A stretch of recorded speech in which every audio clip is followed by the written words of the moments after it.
Syllabus अगर complete हो जाता हमारा तो हम ज़रूर ऑफलाइन एग्ज़ाम देते, इसमें हम कोई डरते ही नहीं, क्योंकि हमने दिल्ली विश्वविद्यालय में एडमिशन ही लिया है। हम कोई नालायक बच्चे तो है नहीं, हम पढ़े लिखे तो प्रॉपर बच्चे हैं, कट ऑफ हमने क्लियर किया है तब हम आए हैं यहाँ पे। ऑफलाइन एक बच्चों की लाइफ में एक बैक गेयर है।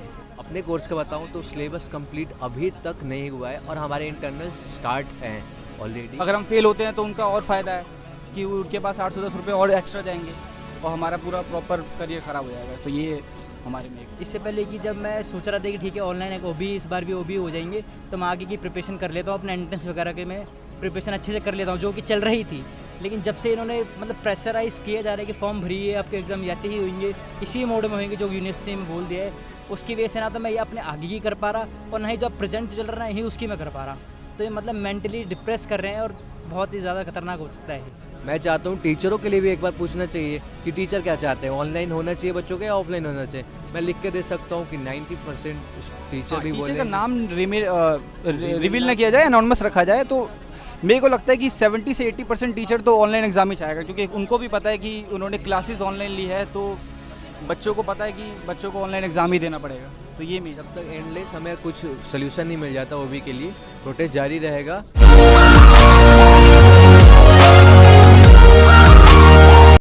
मेरा नाम कुलदीप है, मैं शहीद भगत सिंह इवनिंग कॉलेज से हूँ और आज हम ओबी प्रोटेस्ट के लिए अपना ओबी हक लेने के लिए यहाँ पे सब इकट्ठे हुए हैं। क्या डिमांड क्या है? हमारी सिंपल सी डिमांड है वीसी साहब से कि हमें ओबी दे दो, क्योंकि हमारी क्लासेस जो है मोस्टली ऑनलाइन हुई है और जो कुछ परसेंट है जो ऑफलाइन हुई है, और ऑफलाइन होने में भी वो क्लासेस पूरी नहीं हुई है। टीचर ढंग से क्लासेस नहीं है, क्योंकि ड्यूटा का स्ट्राइक चलता है तो टीचर उसमें चले जाते हैं या फिर कुछ अपना पर्सनल रीज़न दे के क्लासेस पूरा लेते नहीं है। और ऑफलाइन क्लासेस में ढंग से क्लासेस हुई नहीं है और mostly 70 to 80% classes online cover हो चुकी है। तो इसलिए जब क्लासेस ऑनलाइन हुई है तो एग्ज़ाम भी ऑनलाइन ही होना चाहिए, इसलिए सारे इकट्ठे हुए हैं ऑनलाइन एग्ज़ाम लेने के लिए कि हम। लेकिन वीसी तो आके कहते हैं वीडियो के माध्यम से कि सभी की क्लासेस जो है ऑफलाइन मोड में चलेंगी। ऐसा कुछ नहीं है। वीसी साहब का मैंने इंटरव्यू देखा था कुछ दिन पहले, उन्होंने बोला था कि 7 से 8 क्लासेस बस ऑनलाइन हुआ है और बाकी सारे ऑफलाइन हुए हैं। पर ऑन रिकॉर्ड आप देखा जाए तो जैन स्टार्ट से ही हमारा क्लासेस सेशन स्टार्ट हो चुका था और हमारा कैंपस खुला था 17 फरवरी से खुला था शायद। तो आप ये देख सकते हैं जैन स्टार्ट और 17 फरवरी यानी 1.5 महीना हमने ऑनलाइन क्लास लिया है। तो वीसी साहब बिल्कुल झूठ बोल रहे थे उस टाइम पे और हमारा क्लासेस स्टार्ट जैन से ही स्टार्ट हो गया था। और वीसी साहब का मैंने कुछ दिन पहले डीपी देखा था, उन्होंने अपने प्रधानमंत्री के साहब के साथ शिक्षा नीति पे परीक्षा पे जब चर्चा हो रही थी प्रधानमंत्री की, तो उनका फ़ोटो डाल रखा था। तो जब प्रधानमंत्री अपने बच्चों का सल्यूशन कर रहे थे, प्रॉब्लम सल्यूशन कर रहे थे और वीसी साहब उसका फ़ोटो अपने डीपी में लगाते हैं, तो हम भी उनके बच्चे हैं। मैं मानता हूँ वीसी साहब को हमारे प्रॉब्लम को सॉल्व करना चाहिए, आगे कम से कम हमारे साथ बात करना चाहिए। हम भी उनके बच्चे हैं, उन सल्यूशन ना दे, कम से कम बातें सुन ले, हमसे मिले, हमारी समस्याएं क्या है सुने। बेशक सल्यूशन ना दे पर कम से कम आके हमारी बातों को सुन तो ले। तो आपका कहना है कि वीसी साहब हमारे परीक्षा पे भी जो है चर्चा करें, जो कि रियल मुद्दा है। हर एक इंडिविजुअल का अपना रियल प्रॉब्लम है और जायज़ प्रॉब्लम है। ऐसा कोई नहीं है जहाँ पे कोई नहीं दिख रहा कि बिना कोई प्रॉब्लम के यहाँ पे बैठा हो। आप देख सकते हो यहाँ पे 42 डिग्री सेल्सियस टेम्परेचर चला गया है। किसी को शौक़ नहीं है कि अपना कैंपस छोड़ के, अपने पढ़ाई छोड़ के प्रोटेस्ट पे बैठे। हम पढ़ने वाले सारे बच्चे हैं और हम यहाँ पे इसलिए बैठे हैं क्योंकि हमारा हक है वो भी, और हम लेके रहेंगे बस। अच्छा, मैं पर्सनल तौर पे पूछना चाहूँगा तो ओबी को लेके क्या दिक्कत है पर्सनल तौर पे? ओबी इसलिए होना चाहिए क्योंकि मैं जहाँ से मैं जिस कॉलेज से आता हूँ वहाँ क्लासेज जो हैं पूरी हुई नहीं है। सिलेबस मैं अपने लेवल बताऊँ, अपने कोर्स का बताऊँ तो सिलेबस कंप्लीट अभी तक नहीं हुआ है और हमारे इंटरनल्स स्टार्ट हैं ऑलरेडी। और इंटरनल्स ऐसे स्टार्ट है कि हम डेली इंटरनल्स के लिए जा रहे हैं और इंटरनल्स टीचर टाइम पे नहीं आ पा रहे और इंटरनल्स भी नहीं हमारा हो पा रहा है। जब सिलेबस अभी तक हमारा कंप्लीट नहीं हुआ है, आप बोल रहे हो कि 15 दिन के बाद हमारे ऑफलाइन एग्ज़ाम होगा, जब सिलेबस कंप्लीट ही नहीं होता हम पढ़ेंगे क्या? तो पर्सनल लेवल पे तो यही है। और उस दिन मैंने कुछ टाइम पहले NSUI प्रोटेस्ट कर रहा था ओबी के अगेंस्ट, तो ओबी के सपोर्ट ने ये अपने डीन एग्जामिनर ऑफ डीन ने आके उन्हें कुछ पॉइंट बोला था कि हम ये सब कंसेशन वगैरह देंगे एग्ज़ाम ऑफलाइन एग्ज़ाम को लेके। तो कुछ कुछ मुझे अभी याद आ रहा है, जैसे उन्होंने बोला था कि हम आधा घंटा बढ़ा देंगे। अगर हम 70% क्लासेस ऑनलाइन लिया है तो हमें तो उन्हें पता ही नहीं कि हम किस ऑनलाइन क्लासेस कैसे लेते हैं बच्चे। आपको भी पता है, हमें भी पता है और टीचरों को भी पता है। तो जब 70% क्लास हमने पढ़ा ही नहीं है तो आप 30 मिनट दे दो या 1 घंटे दे दो, 2 घंटे दे दो एक्स्ट्रा, उसका कोई मतलब ही नहीं बनता, क्योंकि हमें वो आता ही नहीं है। जब आएगा तो अब हम बच्चे तो टाइम पे कर लेंगे, जब कुछ आएगा ही नहीं तो आप 2 घंटे दे दो या 1 पूरा दिन दे दो, वो उसका कुछ मतलब ही नहीं बन रहा। दूसरा बोल रहा है कि हम बच्चों नीडी स्टूडेंट को स्टडी मटेरियल प्रोवाइड करेंगे। तो जब स्टडी मटेरियल प्रोवाइड कर देंगे तो दिल्ली यूनिवर्सिटी खोलने की कोई ज़रूरत नहीं है, टीचरों को होना भी नहीं चाहिए। जब स्टडी मटेरियल से ही सारा काम हो जाएगा तो टीचर नहीं होने चाहिए कैंपस में, बच्चे ही बच्चे दिखने चाहिए बस, वो अपने स्टडी मटेरियल के साथ पढ़ लेंगे। तीसरा उन्होंने बोला था कि सिलेबस बताएंगे। तो कितनी विडम्बना है कि हम कॉलेज में पढ़ रहे हैं और हमें अभी टीचर हमारा सिलेबस नहीं बताया कि हम पढ़ क्या रहे हैं। तो बिल्कुल तीन चार बातों को मैं उनके बिल्कुल ये भी कहा था कि जो छठे मई में एग्जाम ऑफलाइन माध्यम में नहीं दे पाएंगे। हाँ, आप अच्छा पॉइंट आउट किया है। तो जो बच्चे, मैं तो सबसे हैरान ये हूँ कि जो बच्चे मई में एग्ज़ाम नहीं देंगे, जुलाई में एग्ज़ाम देंगे। आप ये सोचिए कि जो थर्ड ईयर के बच्चे हैं, थर्ड ईयर के बच्चे या अब जुलाई में पेपर की प्रिपरेशन करें, अपना एंट्रेंस के लिए प्रिपेयर करें, या XYZ उनका जो भी एक्स्ट्रा करिकुलम के साथ करते हैं, एक्स्ट्रा एकेडमी करते हैं, वो अपना उसमें ध्यान दें। और रहा बात सेकंड ईयर के बच्चों, सेकंड यानी 4th सेमेस्टर के बच्चे, 4th सेम के बच्चों को अभी पता ही नहीं है कि कॉलेज के अंदर होता क्या है। बच्चे जो आउटसाइड दिल्ली से आते हैं वो तो मार्च में आना स्टार्ट हुआ उन्हें। Weather condition, society problems, rent वगैरह, लिविंग स्टैंडर्ड, ये सब चेंज करते एडजस्ट होने में 1 महीना निकल जाता है। अप्रैल हमारा उसी में निकल गया। अगले महीने आप पेपर लोगे, इंटरनल्स हमारा हो गया। कई ऐसा तबका है जो गरीब घरों से बिलोंग करता है, तो इतनी ज़्यादा रेंट की समस्या है, रेंट को इतनी समस्या है। आप साउथ कैंपस में जाइए, एक रूम के वहाँ पे 12-12 हज़ार, 15-15 हज़ार रूम रेंट है, जो कि 1 महीने का किराया है, और वो रूम रेंट का है, और उसका खाने का अलग किराया, फिर लिविंग स्टैंडर्ड, उसका पॉकेट मनी अलग से वो। तो हर एक बच्चे पे 20 से 25 हज़ार का कॉस्ट पर महीने आ रहा है, वो भी स्टार्टिंग में। जो गरीब किसान है, गरीब किसान के बेटे हैं, जो दूर दराज से आए हैं, जो नीडी स्टूडेंट है, वो 1-1 महीने में अफोर्ड नहीं कर पाएंगे। मोस्टली बच्चे अभी तक आए भी नहीं है दिल्ली यूनिवर्सिटी में। आप अगर एक डेटा देखा जाए, हमारे भैया अभी अमित बनाना भैया के पास सारा डाटा है, जिसमें उन्होंने बताया है कि कितने अभी बच्चे क्लासेस ले रहे हैं एक्चुअली रूप में और कितने नहीं ले रहे। तो ये सभी जेन्युइन पॉइंट हैं जो कि जुलाई में ना होकर हमारा एकेडमिक इसी टाइम पे लो, और नेक्स्ट आप नया सिस्टम टाइम पे स्टार्ट कर दो और टाइम पे एग्ज़ाम ले लो। कोई भी बच्चे यहाँ पे जो भी आया है अपने हायर एजुकेशन की वजह से आया है और अच्छे खासे एकेडमिक के साथ है, तो वो एग्ज़ाम देने में बिल्कुल पीछे नहीं हटेगा, वो हमेशा एग्ज़ाम देने के लिए तत्पर है। मैं डंके की चोट पे कह सकता हूँ, यहाँ पे बैठा कोई भी ऐसा नहीं होगा जो 2 महीने क्लासेज आप ऑनलाइन ढंग से लो और उसके बाद पेपर देने ना आए वो। क्या वजह है कि आपने कैंपस के अंदर जो है प्रोटेस्ट करना अच्छा ना समझा? यहाँ पे आपको दिल्ली के जंतर मंतर पे सुनसान इलाके, हमारे VC साहब 4 अप्रैल को प्रोटेस्ट को देख के डर गए थे। उन्हें ऐसा लग रहा था कि बच्चे अब कुछ ऐसा कर जाएंगे, तो उन्होंने वहाँ पे धारा 144 लगा दिया है, और जिस कारण से बच्चे वहाँ पे प्रोटेस्ट नहीं कर रहे थे। काफ़ी सारे बच्चों को मारा पीटा भी गया था, अगर आप जानते हो, और हमने कई सारे वीडियो भी देखा है जहाँ पे बच्चों को प्रताड़ित किया जाता है, लड़कियों को भी मोलिस्ट किया गया था पुलिस बल के द्वारा। तो बच्चे के अंदर खौफ थोड़ा हो गया था कि हम VC साहब के अगेंस्ट वहाँ पे जाएंगे तो हमारा करियर ख़राब हो सकता है, एज वो कुछ अपना कुछ पुलिस बल के द्वारा कुछ आरोप लगा के उसे जेल में या फिर उनका करियर ख़राब कर सकते। तो बच्चे थोड़ा डर गए थे, तो इसलिए उन्होंने पॉइंट आउट किया कि हम ऐसी जगह पे जाते हैं जहाँ पे अपना VC उनका ज़्यादा दबाव ना हो, और वहाँ पे इंडिपेंडेंटली हम प्रोटेस्ट करें और हमारे प्रोटेस्ट पे कोई बाह्य कोई भी प्रेशर ना दिया जाए। देखिए क्या वजह है कि कैंपस के अंदर दिल्ली विश्वविद्यालय स्टूडेंट यूनियन यानी कि डूसू है, लेकिन वो आपके मुद्दे को सुन नहीं रहा है और आपको मजबूरी में जो है डूसू के बिना आपको जो है जंतर मंतर पे आना हुआ।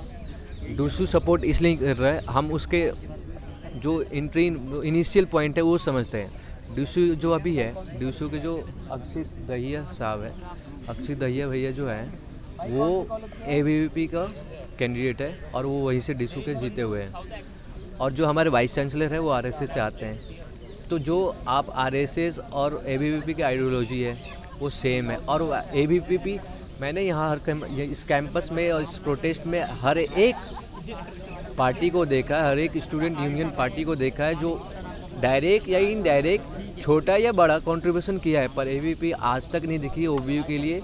उनका कोई मुद्दा भी नहीं है ओबी के लिए। डूसू वाले आए थे हमारे प्रोटेस्ट को ख़राब करने के लिए, आए, उन्होंने अच्छी खासी हमें हाथ में पूरा खीर का वो दिया कि हम सत्याग्रह करेंगे, ओबी लेके जाएंगे, और कुछ 9 बजे तक रहे भी थे 5 तारीख को। पर अगले दिन से वो ना दिखे और ना उनका फ़ोन लग रहा है, ना कोई कॉल का रिप्लाई कर रहे हैं, ना सोशल मीडिया पे वो रिप्लाई कर रहे हैं, कुछ रिप्लाई नहीं कर रहे हैं। और आए, वो प्रोटेस्ट तोड़ा और चले गए। वो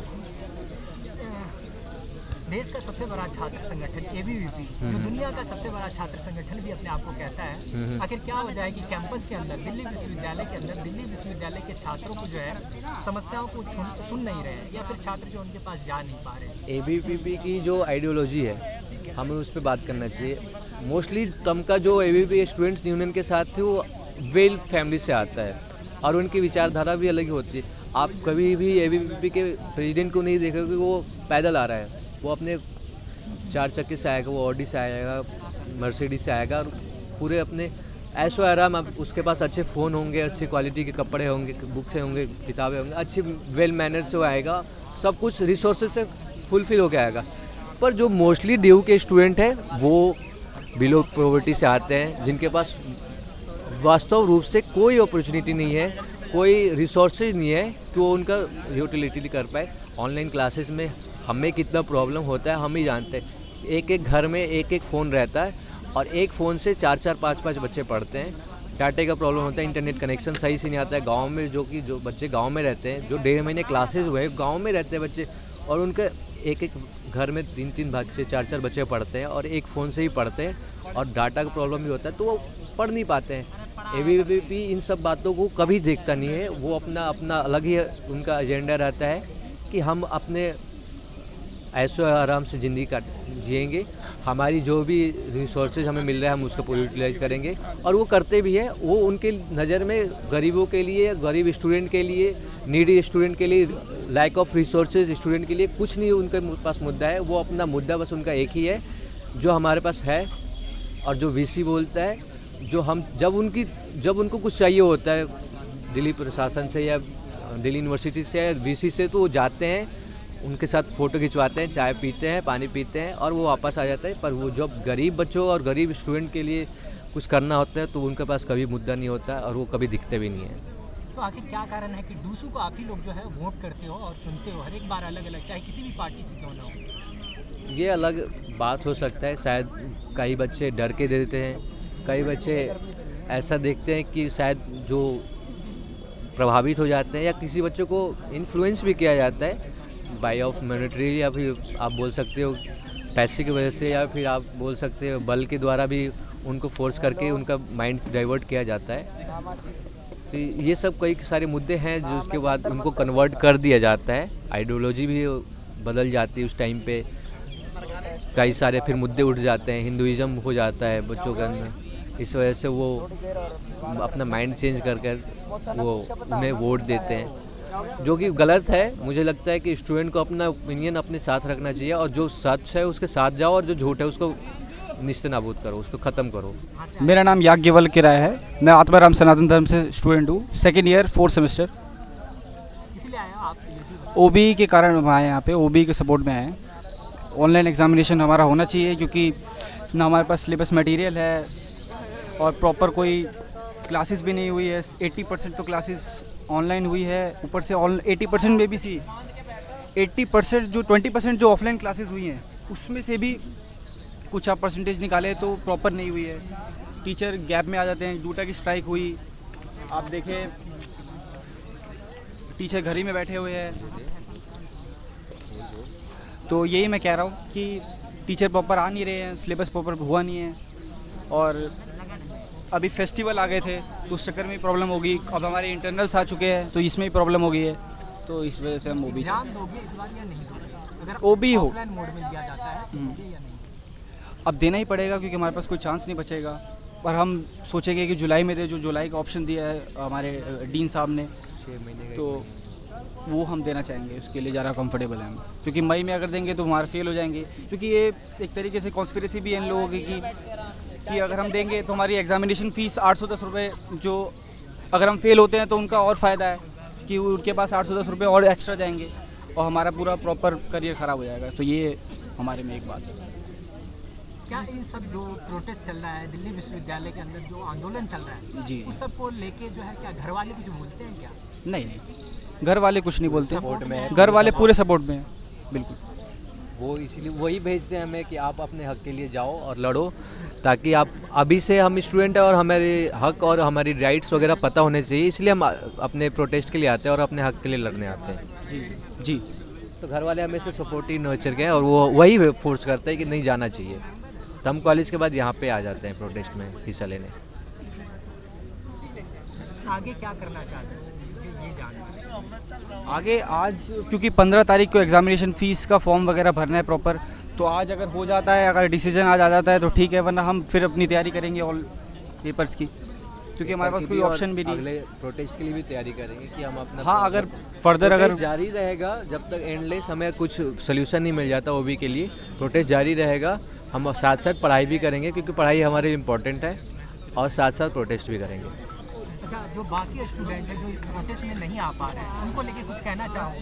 हर स्टूडेंट का अपना इंडिविजुअली प्रॉब्लम हो सकता है। मोस्टली बच्चे जो आउटसाइड दिल्ली से है तो वो ज़्यादा लोकेलिटी जानते नहीं है, तो वो विजुअल नहीं कर पाते, वो इंडिविजुअल आके यहाँ पे प्रोटेस्ट में हासिल नहीं हो पाते।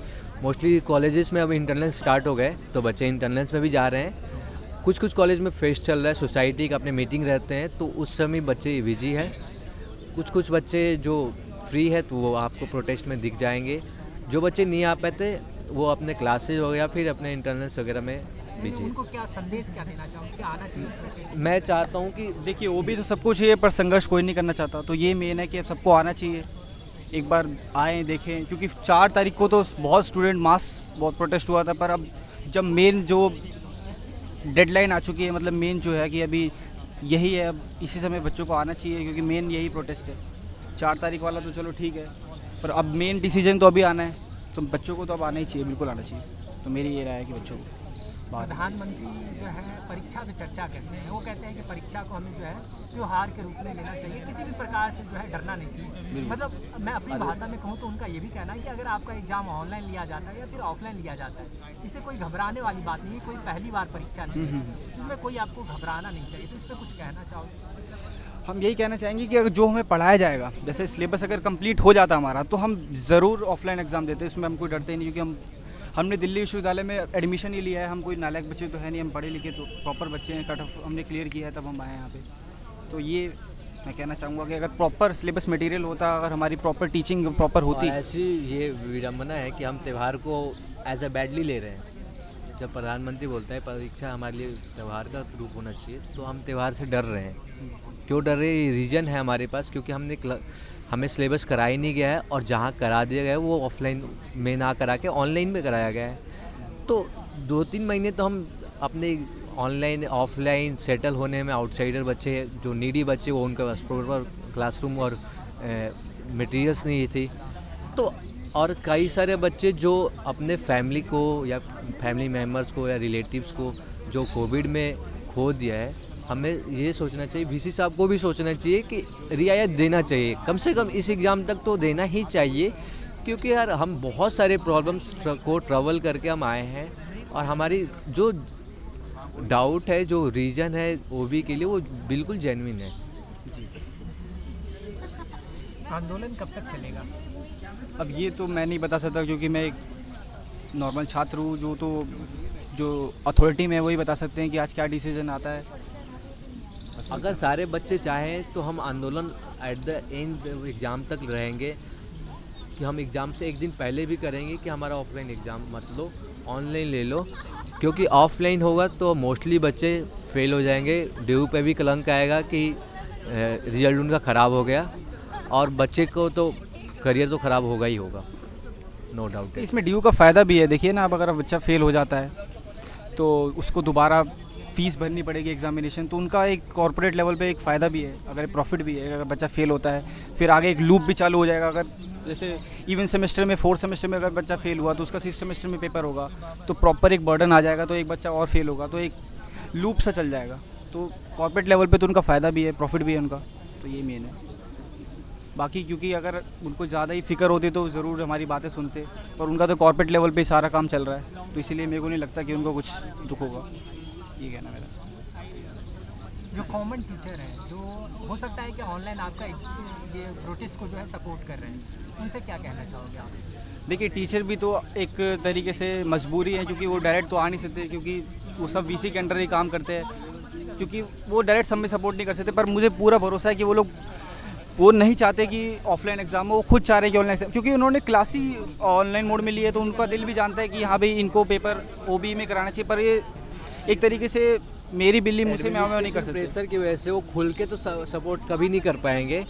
और वो मैं मानता हूँ कि अगर जैसे बच्चों के लिए ओबी के लिए वो राय लिया गया था कि आप अपना फॉर्म भरो अगर ओबी चाहते हैं, तो मैं चाहता हूँ टीचरों के लिए भी एक बार पूछना चाहिए कि टीचर क्या चाहते हैं, ऑनलाइन होना चाहिए बच्चों का या ऑफलाइन होना चाहिए। मैं लिख के दे सकता हूँ कि 90% टीचर भी बोले, टीचर का नाम रिवील ना किया जाए, एनोनिमस रखा जाए, तो मेरे को लगता है कि 70 से 80% टीचर तो ऑनलाइन एग्जाम ही चाहेगा, क्योंकि उनको भी पता है कि उन्होंने क्लासेस ऑनलाइन ली है, तो बच्चों को पता है कि बच्चों को ऑनलाइन एग्जाम ही देना पड़ेगा, तो ये मेन है कि टीचर का नाम अगर एनोनिमस रखा जाए, उनके नाम अगर रिवील ना किया जाए, तो 70 से 80% तो टीचर यही चाहेगा कि ऑनलाइन एग्जाम।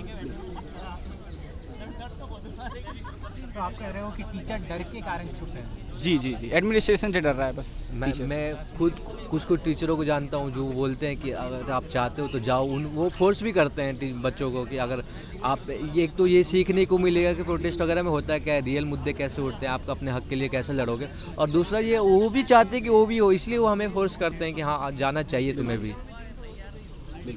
तो ये भी कोई कह सकता है कि वीसी को भी जो है ऊपर से फोर्स किया जा रहा है, तो वीसी भी जो है इस मुद्दे को लेके पूरी तरीके से दोषी ठहराया नहीं जा सकता, उसको भी जो है ऊपर से प्रेशर हो। नहीं, वीसी चाहे तो वीसी के पास 100% ऑटोनॉमी है। अगर आप स्वायत्तता देखें तो वीसी चाहे तो आज ही कर दे, उसको एजुकेशन मिनिस्टर से जो है परमिशन लेने की जरूरत नहीं, ना कोर्ट से, क्योंकि कोर्ट का भी ऑर्डर आया है कि कोर्ट भी इसमें मामले में इसके पास कोई ऑटोनॉमी नहीं है, वो वीसी के पास सारी ऑटोनॉमी है। अगर वो चाहे तो ऑफलाइन कर सकते, क्योंकि सेंट्रल यूनिवर्सिटी, इलाहाबाद यूनिवर्सिटी देखे, IIT BHU देखे, तो उसमें अगर कर दिया गया है तो फिर वीसी यहाँ पे प्रॉपर एक जज, जूरी और एग्जीक्यूशनर वही है। आपने ही एक बार कहा था कि वीसी भी जो है इशारे पे काम करती है, वीसी जो है आरएसएस के हैं और आरएसएस के इशारे पे जो है कहीं न कहीं काम कर रहे हैं, तो आपने जो है वीसी को भी जो है किसी के अंडर ही बताया था, तो कह सकते हैं कि वो भी जो है किसी के इशारे पे ही जो है कहीं न कहीं, हालांकि बोल सकते हैं कि किसी मामलों में वो करते हैं और वो दिखता भी है कभी कभी, पर इस मामले में उनके पास इंडिपेंडेंट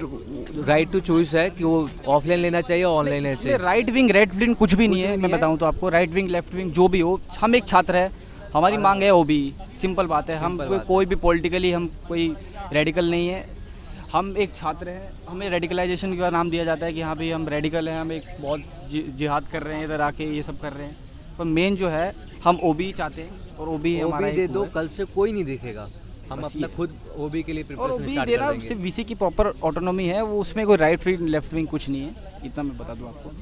अगर वो चाहे तो दे देगा, नहीं, क्योंकि right wing left wing education में ओबी का कोई मतलब ही नहीं है। तो ओबी को लेकर मैं यही कहना चाहता हूँ कि जब से यूनिवर्सिटी ओपन हुई है, तो मैं उससे पहले का सिनेरियो आपको बता देना चाहता हूँ मेरी लाइफ में क्या चल रहा था। तो जैसे ही जनवरी आई तो मैंने अपना आगे फ्यूचर का सोचा, और मैंने अनअकैडमी वगैरह की फ़ीस वगैरह देके मैंने वो ज्वाइन किया, ठीक है। लेकिन उसके बाद 17 फरवरी को ड्यू का नोटिस आता है कि आपके कॉलेज वगैरह ओपन हो रहे हैं, तो ठीक है, वो भी कोई दिक्कत वाली बात नहीं थी, चलो कॉलेज खुल गया, कोई दिक्कत नहीं है। उसके बाद वो बोलते हैं कि, लेकिन उसके बावजूद भी सीन ये है कि कॉलेज खुलने के बावजूद भी हमारी बहुत सारी क्लासेस जो हैं वो ऑनलाइन चली हैं, और कभी टीचर्स की तबीयत ख़राब हो जाती है, कभी वो ड्यूटा स्ट्राइक पे होते हैं, कभी उनको कुछ पर्सनल रीजंस की वजह से क्लास नहीं लेते, कभी स्टाफ रूम में बैठे रहते हैं। तो ये बहुत सारी प्रॉब्लम है जिसकी वजह से बच्चे मतलब का जो सिलेबस जो है वो कंप्लीट भी नहीं हुआ, और जो हुआ है वो ऑनलाइन माध्यम से ही हुआ है। तो मैं यही बोलना चाहूँगा कि जब पढ़ाया तो हमें ऑनलाइन गए, तो हमारे एग्ज़ाम भी ऑनलाइन ही लेनी चाहिए। तो मैं अब जब से ये ऑफलाइन बोल रहे हैं, तो मैं बता देना चाहता हूँ कि ऑफलाइन एक बच्चों की लाइफ में एक बैक गेयर है। जैसे कि मैं आपको बता दूँ, इससे पहले कि जब मैं सोच रहा था कि ठीक है ऑनलाइन एक ओबी, इस बार भी ओबी हो जाएंगे, तो मैं आगे की प्रिपरेशन कर लेता हूँ, अपने एंट्रेंस वगैरह के मैं प्रिपरेशन अच्छे से कर लेता हूँ, जो कि चल रही थी। लेकिन जब से इन्होंने मतलब प्रेशराइज़ किया जा रहा है कि फॉर्म भरिए, आपके एग्ज़ाम ऐसे ही होंगे, इसी मोड में होंगे जो यूनिवर्सिटी में बोल दिया है, उसकी वजह से ना तो मैं ये अपने आगे की कर पा रहा और ना ही जो प्रेजेंट चल रहा है यही उसकी मैं कर पा रहा। तो ये मतलब मेंटली डिप्रेस कर रहे हैं और बहुत ही ज़्यादा खतरनाक हो सकता है ये। Thank you.